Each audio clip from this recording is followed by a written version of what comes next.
सुकून को लाएंगे, बंगाल की धरती पर भगवा लहराएंगे। सत्ता के अहंकार में डूबी बंगाल की दीदी और कांग्रेस के वो सूरवीर, कान खोल के सुन लो, जिन्होंने राम के नाम से नफरत की, जिन्होंने राम भक्तों पर लाठियां चलवाई, आज उनके पतन का टाइम आ चुका है। ममता दीदी, आपने राम का नाम सुनकर मंच तक छोड़ दिया था, लेकिन आज उसी राम नाम की गूंज ने आपका सिंहासन हिला दिया। इतिहास गवाह है, जिसने भी इस देश की आत्मा से टकराने की कोशिश की, उसका अस्तित्व ही मिट गया।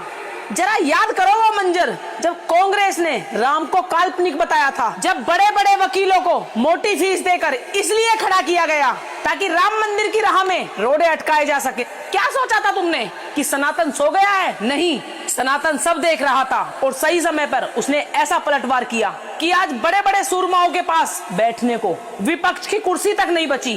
कांग्रेस ने महलों में बैठकर वकीलों की फौज खड़ी कर दी थी ताकि हमारे प्रभु रामलला टेंट में ही रहे।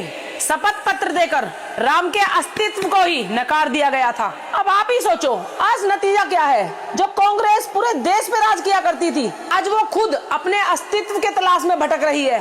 राम से लड़े थे ना, लो राम की लहर ने ही तुम्हें इतिहास के पन्नों में समेट के रख दिया। और बंगाल की दीदी भी राम के नाम से चिढ़ रखती थी।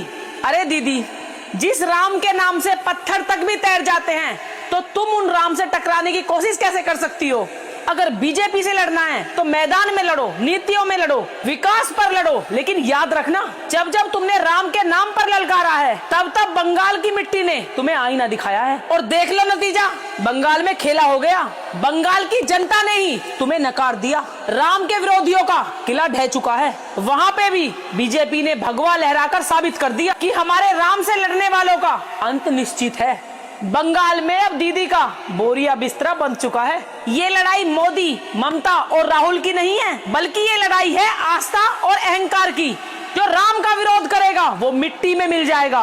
बंगाल से लेकर दिल्ली तक ये बात लिखकर रख लो, जिसने राम से बैर पाला उसका विनाश निश्चित है। रावण का अहंकार नहीं रहा, कंस का साम्राज्य नहीं रहा, तो तुम्हारी ये सत्ता की हनक क्या चीज है? राम इस देश की रग रग में दौड़ते हैं। और आपने वो बात तो सुनी होगी, जो राम का नहीं वो इस देश के किसी काम का नहीं। अगर आप भी मेरी बात से सहमत हैं तो कमेंट में अपनी राय जरूर लिख के जाना।